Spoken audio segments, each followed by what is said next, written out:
Sarah Bennett pulled into the parking lot of the Jefferson County Courthouse at precisely 9:15 a.m. on a bright Tuesday morning.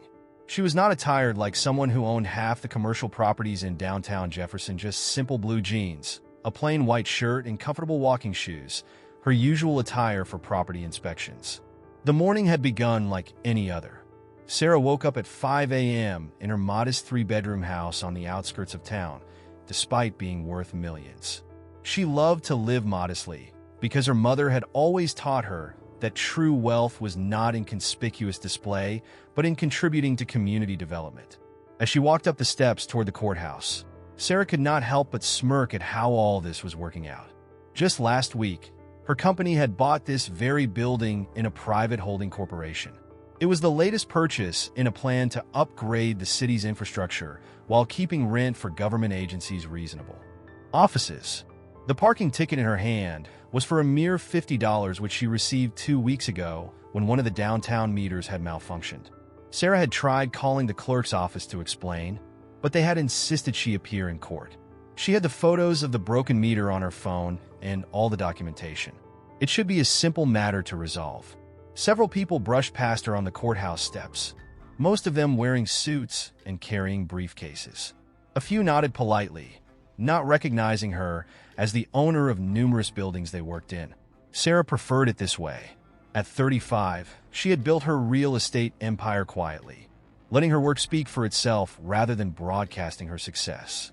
Inside the courthouse, the air conditioning hit her face with a blast of cold air. The marble floors gleamed under the fluorescent lights, and the echo of footsteps bounced off the high ceilings. Sarah checked the notice again. Courtroom 3B. Judge William Harrison presiding. While waiting on the wooden bench outside the courtroom, Sarah observed the people around her. A young mother struggled with a crying baby, an elderly man nervously shuffled through papers, and 2 teenagers whispered quietly in the corner. She reached into her pocket and pulled out her phone to review the photos of the broken meter one more time.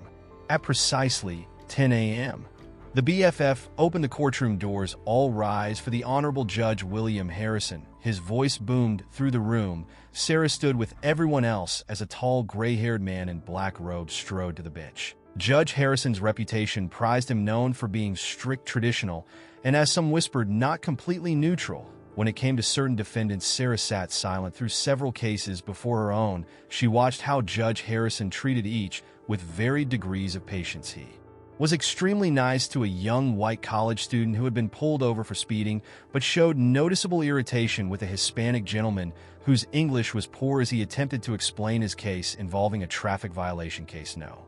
247 Sarah Bennett parking 6 violation. The clerk finally called out. Sarah strode with confidence to the podium. Clutching, she began her documentation. She noticed that the expression on Judge Harrison's face subtly altered. He looked up from his papers and caught her. His eyes narrowed and his mouth turned into a thin line. "Miss Bennett," he said, drawing out her name with an edge of condescension.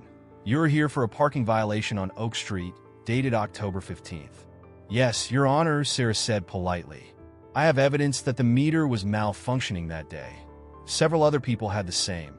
"Miss Bennett," interrupted Judge Harrison, "the citation clearly states that your meter expired at 2:15 p.m. Are you suggesting our city's equipment is faulty?" Sarah tried again. "Your Honor, if you'll just look at these photos, I have heard enough excuses today." Judge Harrison cut her off again. His voice carried a tone that many in the courtroom recognized. He had already made up his mind. What Judge Harrison didn't know, as he sat high on his bench looking down at Sarah Bennett in her simple clothes, was that this particular case would soon become the talk of Jefferson County. He had no idea that the quiet woman standing before him owned not only this building, but the ground it sat on, along with hundreds of others in this city. Sarah stood calmly, waiting for what would happen next. Years of business negotiations had taught her patience. Sometimes, she knew, you had to let things play out to create real change. The next few minutes would set in motion events that would change not only Judge Harrison's career, but the entire Jefferson County justice system. Judge Harrison leaned forward in his chair, looking down at Sarah with cold eyes. The courtroom was quiet except for the hum of air conditioning, the soft rustling of papers. The tension was palpable in the air. "Mississippi Bennett," Judge Harrison said, voice oozing sarcasm. Maybe you don't know how things go down in my courtroom. We all waste our precious time with excuses about broken meters." He picked up her file and flipped through it in showy slowness. Sarah remained composed, but her heart was beating faster. She had dealt with people like Judge Harrison before, people who saw what they wanted to see and made passing judgment by appearances. She tried once more to explain, "Your Honor, I have photos that clearly show." Silence. Judge Harrison's voice thundered across the courtroom. A number of the audience members literally jumped out of their seats. "I will not have interruptions in my courtroom." Sarah wasn't the only one who noticed the dramatic difference in his tone from just 15 minutes earlier, when Head allowed a young, white man to explain his case for almost 10 minutes. The contrast was striking, and she wasn't the only one who noticed. The court reporter had stopped typing and was watching the scene with concerned eyes now. Then Judge Harrison continued, "This is your third parking violation this year." He looked at her with disapproval, not knowing that the other tickets had already been dismissed when Sarah proved the same meter was broken. "Actually, Your Honor," Sarah spoke carefully, "those previous citations were dismissed. Because did I give you permission to speak?" Judge Harrison's face was turning slightly red. He turned to his clerk. "Show me M. Bennett's record." The young clerk, Amy, hesitated for a moment. She had seen the dismissal records, but seemed even more terrified to disagree with the judge. "Sir, previous citations were not to be considered, it seemed." Judge Harrison dismissed the comment with a wave of his hand. "Miss Bennett, your repeated flouting of our city's parking regulations demonstrates a disregard for authority." Several around the courtroom stirred in their chairs. A few gave nervous glances across the room. Even the bailiff, working with Judge Harrison for many years, looked ill at ease. Sarah stood tall and proud. She was accustomed to her business ideas being belittled. Meetings, but this was different. This wasn't just about her anymore. It was about everyone who had ever faced unfair treatment in this courtroom. In addition, Judge Harrison continued to shuffle papers on his desk. "Your casual attitude today shows a lack of respect for this court." He glanced disapprovingly at her jeans and comfortable work shirt, not knowing she had already inspected 3 building sites that May. The irony of his words wasn't lost on Sarah. She had signed the papers finalizing her purchase of the courthouse building just last week. The deed was probably still sitting on someone's desk in the county clerk's office. "Given your history and attitude," Judge Harrison declared, clearly enjoying his moment of authority, "I'm going to impose a fine of $5,000. A gasp went through the courtroom. Even the other court officials looked shocked. The standard fine for parking violation was $50, which was this clearly excessive, Your Honor. Sarah began, voice steady, despite her growing anger. "I would like to appeal this decision." Judge Harrison smiled coldly. "You have that right, of course, but be aware that filing an appeal will add court costs to your fine. Now, do you have anything else to say before we conclude this matter?" Sarah looked around the courtroom. She saw the worried faces of other people waiting for their cases to be heard. She saw the court reporter who had stopped typing and was staring at her computer screen in disbelief. She saw Amy, the clerk, biting her lip nervously. "No, Your Honor," Sarah replied quietly. "I believe everything that needs to be said will come out soon enough." Judge Harrison, he had missed the subtle meaning in her words and was already reaching for his gavel to move on to the next case. "Very well. Pay the fine within 30 days or face additional penalties." Next case. Sarah stood and turned to leave as she met the gaze of Emmy, the clerk. The young woman mouthed, "I'm sorry," while Judge Harrison wasn't looking. Sarah gave her a small, knowing smile. As she walked out of the courtroom, Sarah pulled out her phone. She had a meeting with the county commissioner in exactly 1 hour, a meeting about renovation plans for this very courthouse. Sometimes she was a moot thought now. Justice works in strange ways, and the truth about the real ownership of the Courthouse was just about to get out. Judge Harrison's world was going to change forever. Sarah walked down the courthouse hallway, the unfair $5,000 fine notice clutched in her hand. She checked her watch, 11:30 a.m., and her meeting with County Commissioner James Thompson was at noon. A small smile played on her lips as she headed toward the courthouse cafeteria to grab a quick coffee. The cafeteria was busy with the usual mix of courthouse employees, lawyers, and visitors. Sarah stood in line, overhearing snippets of conversation about what had just happened in courtroom 3B. Word was spreading fast about Judge Harrison's excessive fine. "Did you hear about that parking ticket case?" one young lawyer whispered to. Another $5,000 for a parking violation? That's insane, classic Harrison. His fellow judge replied, shaking his head. He's been getting worse lately. Somebody needs to report him to the Judicial Review Board. Sarah paid for her coffee and found a quiet corner table. She pulled out her phone and called her assistant. Michael, could you bring the courthouse renovation plans to my meeting with Commissioner Thompson? And yes, everything is going exactly as we expected. Meanwhile, back in his chambers, Judge Harrison was feeling quite pleased with himself. He sat in his leather chair, eating the sandwich his secretary had brought him for lunch. A knock on his door interrupted his meal. Come in, he called out, mouthful of turkey sandwich. Emmy, the court clerk, entered. Nervously, Judge Harrison, I think there's something you should know about the Bennett case from this morning. What about it? He asked, barely looking up from his desk. Sir, I checked her rec more thoroughly. Those previous tickets were all dismissed with evidence. The meter on Oak Street has been malfunctioning for months. The city's maintenance records confirm it. Judge Harrison waved his hand dismissively. It no longer matters. The fine has been determined. She will not disrespect my courtroom again. Amy was more hesitant this time. There is something more, sir. I saw her name on some documents that came through the county clerk's office last week. But before she could conclude, Judge Harrison's phone rang. It was the county commissioner's office. He was to attend a meeting at 12:30 p.m., something about courthouse renovations. The secretary said back in the cafeteria. Sarah finished her coffee just as Michael arrived with a thick folder full of blueprints and documents. Perfect timing, she said, standing up. Let's head to the commissioner's office. Commissioner Thompson's office was on the top floor of the courthouse, with large windows overlooking the city. When Sarah and Michael entered, Thompson greeted them warmly. Miss Bennett, so glad you could make it.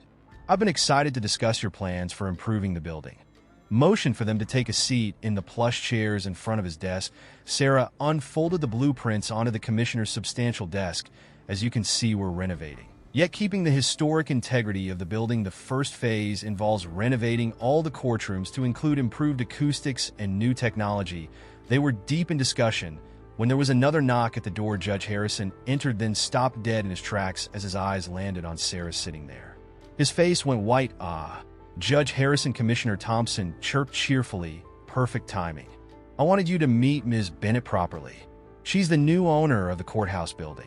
She's planning some really great improvements to your courtroom. Judge Harrison stood frozen in the doorway. His mouth opened and closed like a fish out of water. Sarah turned to face him, her expression professional and composed. Judge Harrison and I have already met, she said coolly. In fact, he just fined me $5,000 for a parking violation at a meter that maintenance records show has been broken for months. Commissioner Thompson's eyebrows shot up. $5,000 for a parking ticket? Yes, Sarah continued, her voice steady. It was quite an interesting experience seeing how justice is administered in the courthouse. I now own the color drained from Judge Harrison's face as the reality of the situation sank in. The woman he had treated so dismissively less than 2 hours ago wasn't just any citizen. She was his new landlord, I believe. Sarah added, turning back to the blueprints, that courtroom 3B will be the first to receive renovations. Well, need temporarily relocate those proceedings during construction. Of course, Judge Harrison remained standing in the doorway. His earlier confidence completely evaporated. The day that had started so normally had just taken an unexpected turn, and he had a sinking feeling this was only the beginning of his problems. The news spread through the Jefferson County Courthouse like wildfire. By 2 p.m., everyone, from the janitors up to the senior judges, knew what had occurred in Commissioner Thompson's office. It was one of those stories that grew with every telling. It was about how Judge Harrison had unfairly fined the very woman who owned the building they all were working in.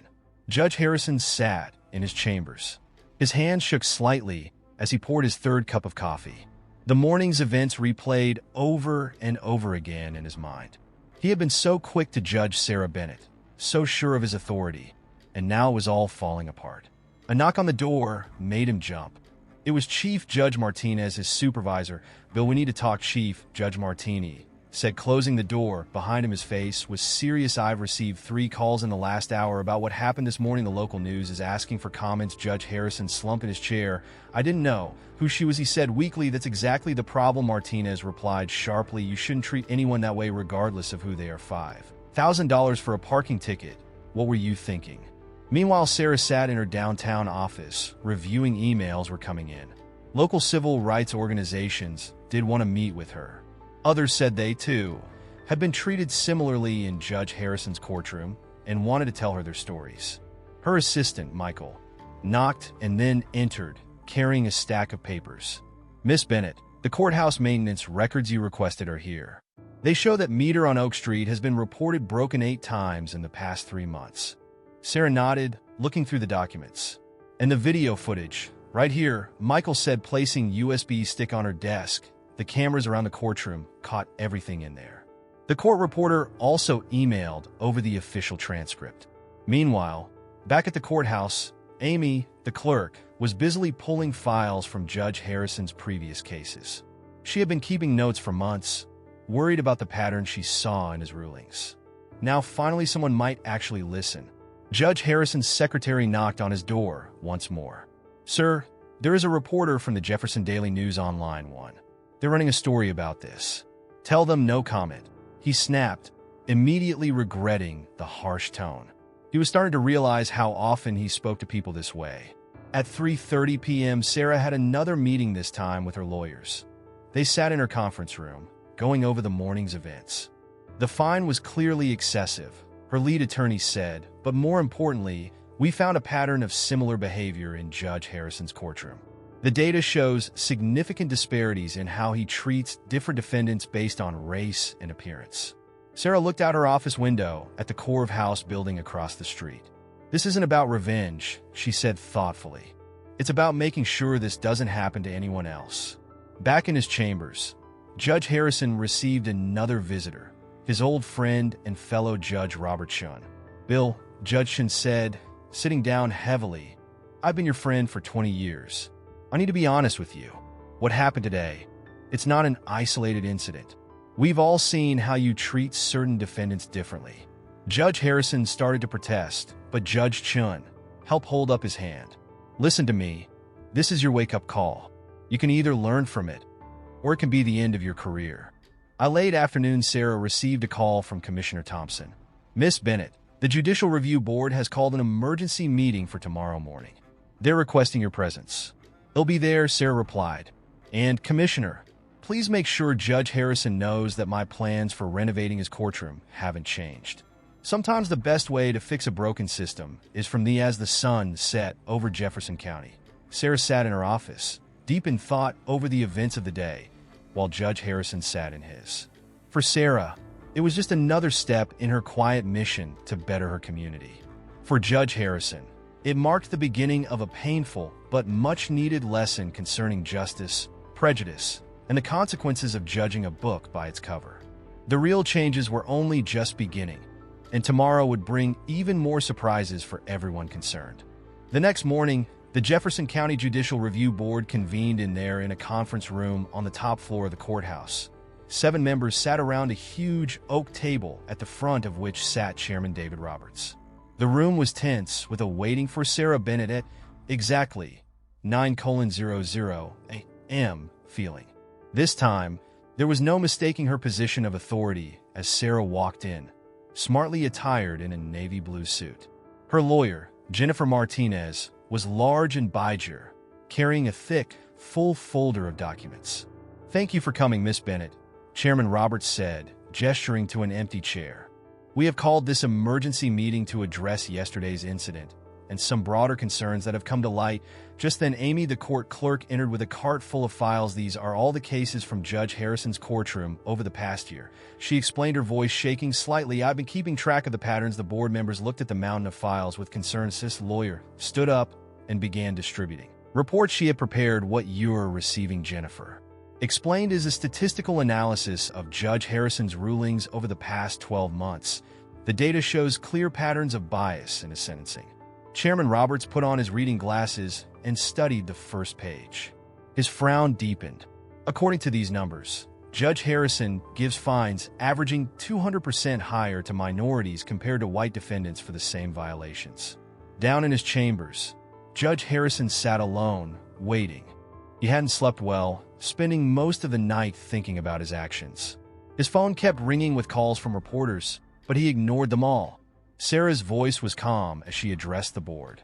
Yesterday's incident about my parking ticket is not just about me. It's about each and every one of those who ever stepped into that courtroom and were dealt unfairly with. The board members listened as Sarah played the security footage from the previous day. They watched Judge Harrison's dismissive, interruptive behavior and his way of sentencing an unfair, excessive fine. Then they watched footage from other cases showing how differently he treated the defendants.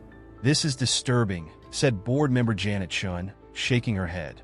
What's even more disturbing is that it was allowed to continue for such a long period. Emmy spoke again. Many of us were too terrified to say anything.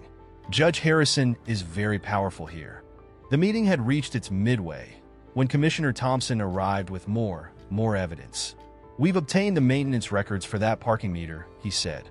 "It was reported broken many times." Judge Harrison had this information, but he didn't act on it. Sarah stood up and went to the window. She looked down at the city below. "I am not here to demand Judge Harrison's removal," she said, surprising everyone. "I'm here to propose a solution." She turned back to face the board. "As the owner of this building, I have plans for renovations.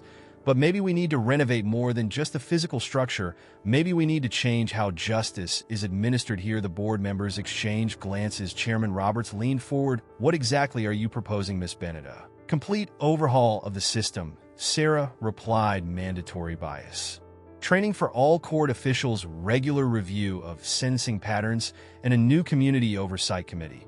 I'm willing to fund these programs myself." The room was quiet for a moment, each person weighing her words. Finally, board member Michael Wong piped up, "We should also review all of Judge Harrison's recent cases. Some people may be entitled to refunds or appeals." Sarah nodded and added, "I'd like to be a part of that process." As the meeting continued, news undulated through the courthouse on what was taking place. Workers huddled in small groups talking about how things might change. A few were nervous, but many felt hopeful that by noon the board had reached several decisions. Judge Harrison would be temporarily suspended pending a full investigation. All his recent cases would be reviewed, and most importantly, Sarah's proposed reforms would go into place. As Sarah exited the meeting, she walked past Judge Harrison's empty courtroom. Through its window, his vacant judge's chair was starkly visible. Sometimes she thought the biggest changes begin with the smallest incidences, such as a simple parking ticket. The real work in Jefferson County was just beginning. Courthouse House would never be the same again. Judge William Harrison sat alone in his home study staring at the suspension letter from the Judicial Review Board. The morning newspaper lay on his desk, its headlines screaming, "Local judge under investigation. Years of biased rulings exposed." His phone had been ringing incessantly for the past 2 days, but he hadn't answered a single call. His wife, Linda, knocked gently on the study door before entering with a cup of coffee. "Bill," she said softly, "you need to eat something. You've been sitting here since yesterday." He looked up at his wife of 30 years, seeing the concern in her eyes. "How did I not see it, Linda?" he asked, his voice barely above a whisper. "All these years, I thought I was being fair." Linda sat down across from him. "Remember what your father used to say about Judge Matthews back in the 60s, how he treated your Irish immigrant grandparents in his courtroom?" The memory hit Judge Harrison hard. His grandfather had lost his small business because of Judge Matthews' unfair ruling. He had promised himself he would never be that kind of judge. Yet here he was, decades later, pulling the same on others. Meanwhile, at the courthouse, Amy, the clerk, was working late, helping the review team go through Judge Harrison's old cases. Each file told a story of subliminal bias. Higher fines for minorities, stricter sentences, less patience during hearings. "Look at this one," Amy said to Jennifer Martinez, Sarah's lawyer. "A young black man got 6 months for the same offense that a white college student got community service for just last month." Sarah Bennett walked in, carrying takeout dinner. "For the team, how many cases have we reviewed so far?" "Over 200, Jennifer replied, rubbing her tired eyes. "The pattern is clear in almost everyone back at his house." Judge Harrison finally decided to watch the security footage from his courtroom that the board had provided for 6 hours straight. He watched himself in case after case. He saw his expressions, heard his tone, noticed his different treatment of defendants based on their appearance and race. In one video, he watched himself interrupt at Hispanic mother trying to explain her situation, whereas in the next case, he patiently listened to a white businessman for almost 20 minutes. The contrast was painful to watch. Later that evening, Judge Harrison's daughter, Rachel, a law student, came to visit. She found him still in his study, surrounded by case files he had brought home. "Dad," she said, sitting next to him, "my professor used one of your cases as an example in class today, not in a good way." He looked at his daughter, seeing the disappointment in her eyes. "I bet you don't have an eye. You can still make it." "Okay," Rachel responded, "but first you really need to grasp where you went wrong." Meanwhile, Sarah sat at her desk in her office, studying the recommended reforms to take place at the courthouse. The blueprints for structural changes had been revised to include a new community justice center that would house frequent training for judges on issues of bias and equal justice. Her phone beeped, indicating an incoming message. It was from Linda Harrison, the judge's wife. "Miss Bennett, my husband would like to see you, not to explain himself, but to hear and learn. Would you be willing to give him that chance?" Sarah stared at the message for a long period of time. This wasn't about revenge or punishment. This was about creating real change. Sometimes, that means giving people the opportunity to learn from their mistakes. She typed a reply. "Tomorrow morning, 9 a.m. I tell him, bring the copious notes he must have made in reviewing his cases that night." Both Sarah and Judge Harrison lay awake, each in their respective homes, thinking about the meeting ahead. For Sarah, it was a further step toward her goal of improving the justice system. For Judge Harrison, an opportunity to begin making amends for years of unconscious bias. The next day would bring either the start of real change or the final end of Judge Harrison's career. Everything depended upon what he had learned from his time of reflection and if he was really ready for a change. That the transformation of Jefferson County's justice system was about to enter its next ph at precisely 9 a.m. Judge William Harrison stood outside Sarah Bennett's office building, his hands shaking as he held a thick notebook filled with his observations from reviewing his past cases. He had hardly slept, having written down during most of the night every instance of bias he had found in his rulings. The security guard at the front desk looked at him with recognition. "Miss Bennett is expecting you, Judge Harrison. 15th floor." It seemed to take forever, but finally, the elevator doors opened and Sarah's assistant, Michael, greeted him. "Please follow me, Judge Harrison. Miss Bennett will see you now." Sarah's office was simple in style, yet elegant. Large windows looked out over the courthouse where the man standing before her had presided over thousands of cases for 20 years. She stood upon his entrance and motioned him toward a chair across from her desk. "Thank you for agreeing to meet with me, Miss Bennett," Judge Harrison said, his voice more humble than it had ever been. "I know I don't deserve your time." Sarah regarded him closely, as if the arrogant judge of a few days earlier was missing. In his place sat a man who looked like he hadn't slept in days, the weight of his realizations heavy on his shoulders. "Judge Harrison," Sarah began, "I didn't come here to hear apologies. I want to hear what you've learned from reviewing your cases." He opened his notebook with shaking hands. I spent the last 3 days watching videos from my courtroom and reading through my old cases. The patterns are clear now. I was harder on minorities, quicker to interrupt them, less likely to believe their explanations. Sarah listened without interrupting as Judge Harrison went through specific cases. He had written down names, dates, and details of where his bias had affected his decisions. "There was Maria Rodriguez," he said, his voice cracking. "She tried to explain that she was late to court because her child was in the hospital. I fined her $500 for contempt. The very next day, I accepted a similar excuse from a white defendant without question." Tears formed in his eyes as he continued, and James Washington, a young black man who got 6 months for a minor offense that I usually gave community service for, these are just 2 examples out of hundreds. Sarah took out her own folder. "We've been reviewing those cases too, Judge Harrison. What do you think should be done about them?" "They all deserve new hearings," he replied without hesitation, "and I've written personal letters to each person I treated unfairly, admitting my bias and apologizing there." All in this folder, he placed another thick envelope on her desk. Sarah raised her eyebrows, genuinely surprised. She hadn't expected him to take such initiative. "But that's not enough," Judge Harrison continued. "I want to do more. I've enrolled in bias training courses, and am working with civil rights organizations to better understand the impact of systemic racism in our justice system for the first time since the meeting began. Sarah smiled slightly. That's a good start, Judge Harrison. But what about the future? What happens when you return to the bench? Judge Harrison straightened in his chair.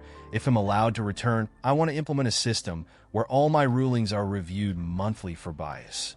I want to work with community leaders to understand their perspectives. And he paused, taking a deep breath. I want to mentor young judges to help them avoid making the same mistakes I did. Sarah stood and walked to the window, looking out at the courthouse. Judge Harrison, when I bought that building, I didn't just buy property. I bought an opportunity to create change. Your situation has given us a chance to transform the entire system. She turned back to face him. I'm willing to support your return to the bench. Under certain conditions, you'll work with our new Community Oversight Committee. You'll participate in regular bias training, and most importantly, you'll help us implement these changes across the entire courthouse. Judge Harrison nodded eagerly. He'll do whatever it takes to make things right, good, Sarah said, because this isn't just about you anymore. This is about building a justice system that serves everyone truly equally. As Judge Harrison left Sarah's office that morning, he had been both humbled and hopeful because he had been given a second. He had the opportunity not only to salvage his career, but also to be a part of real change in the system he had served for so long. The transformation had begun in Judge Harrison, and it was also on its way within the Jefferson County justice system. 3 months had come and gone since that day when Sarah Bennett met with Judge Harrison. At this point, the Jefferson County Courthouse was different. Workers were busy renovating the building, but the most important changes weren't in the walls. They were in the people. On this particular morning, Judge Harrison stood before a packed courtroom. But instead of sitting on the bench, he was standing in front of a group of judges, barristers, and court staff teaching on the subject of unconscious bias. Last year, I would have said I didn't hold any bias, he said to the riveted group. Let me show you exactly how bias can seep into our decisions without us even realizing it. Standing in the rear of the room, Sarah smiled.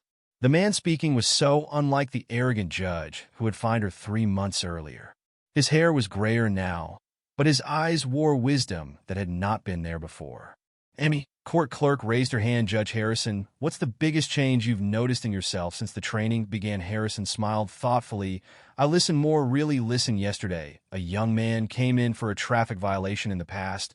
I would have rushed through his explanation. Instead, I learned he was driving his sick mother to chemotherapy. That context mattered. Meanwhile, in another part of the courthouse, the new Community Oversight Committee was meeting. The committee, created by Sarah, included people from all parts of the community: teachers, social workers, former defendants, and civil rights activists. The numbers are encouraging. Jennifer Martinez, Sarah's lawyer, reported to the committee. In the past 3 months, we reviewed over 500 old cases. More than 200 people received refunds for excessive fines, and 50 cases have been reopened for new hearings. Back in the training session, Judge Harrison was showing video clips from his old court sessions, comparing them with recent ones. The difference was striking. Watch how I interrupted this woman 6 times in 2 minutes, he said, pointing to an old video. Now, watch a similar case from last week. Defendant speaks freely and justice is better served because of it. During the lunch break, Sarah met with Commissioner Thompson in the new Courthouse Cafe, another of her improvements to the building. The changes you and Judge Harrison have made are spreading, Thompson said, excitedly. 3 other courthouses in the state have inquired about instituting similar training programs. Sarah nodded, stirring her coffee. That's good news. But we're just getting started. Next week, we're launching the Youth Justice Program. The Youth Justice Program was Sarah's latest initiative. It would bring high school students into the courthouse to learn about the legal system and participate in mock trials. Judge Harrison had volunteered to lead the program. Later that afternoon, a familiar face appeared in Judge Harrison's new courtroom: Maria Rodriguez, the woman he had unfairly fined months ago. This time, she was there to join the Community Oversight Committee. Welcome, Mrs. Rodriguez, Harrison said warmly, stepping down from the bench to greet her. Your perspective will be invaluable to our committee. Maria looked surprised at his friendly manner. Thank you, Judge Harrison. My English is still not perfect. Your English is fine, he assured her, and we now have court translators available whenever needed. That's one of the many changes Ms. Bennett helped us implement. At the end of the day, Sarah walked through the courthouse observing all the changes. The walls had fresh paint, but more importantly, the halls were filled with new faces from all parts of the community, even now felt welcome in their courthouse. She passed by Judge Harrison's courtroom one last time. He was still there, reviewing cases with a young law student in turn. Remember, she heard him say, "Justice isn't just about following the law, it's about seeing the human being in front of you." Sarah smiled to herself. The parking ticket that had started all this was framed in her office now, a reminder that sometimes the biggest changes come from the smallest moments. As she left the building, she saw a group of community members entering for the evening's public forum was another new initiative. The courthouse was no longer simply a building where justice was served. It had become a center for community transformation. The story of the judge and the owner of the courthouse had become symbolic of change, not only in Jefferson County, but in courthouses across the state. Sometimes true justice starts with one person who's willing to learn from their mistakes and another person who is willing to give them that chance. It had been a year since the day Sarah Bennett walked into Judge Harrison's courtroom for a simple parking ticket. The Jefferson County Courthouse was celebrating its first anniversary of the Justice Reform Program, and the main hall was filled with people of all walks of life. Sarah stood at the podium, looking out at the crowd. In the front row sat Judge Harrison with his family alongside Maria Rodriguez, Emmy the clerk, and many others who had been part of this incredible journey a year ago. Sarah began, her voice clear and strong. "I walked into this courthouse as just another human being with a parking ticket. Today, we gather to celebrate something way larger than any one person or story." The walls of the courthouse told their own story.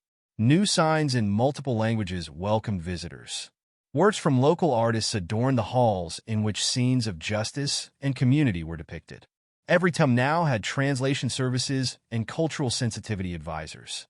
Judge Harrison stood up to speak next, who recently was appointed to take over judicial training. He looked different from a year ago, much more humble, more approachable, and definitely wiser. "Last year, I made a mistake that could have ended my career," he said honestly.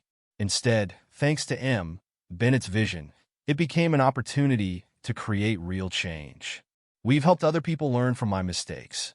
The numbers spoke for themselves. On a large board with a year's achievements read, 1,000 cases reviewed and corrected, 300 judges in court, staff trained in bias awareness, 50 community programs launched, 5 other courthouses adopting their reform model, 0 complaints of racial bias in the past 6 months. Maria Rodriguez stepped forward to tell her story. "A year ago, I was afraid to come to this courthouse," she said, her English now much improved. "I help other people feel welcome here. This is what real justice looks like."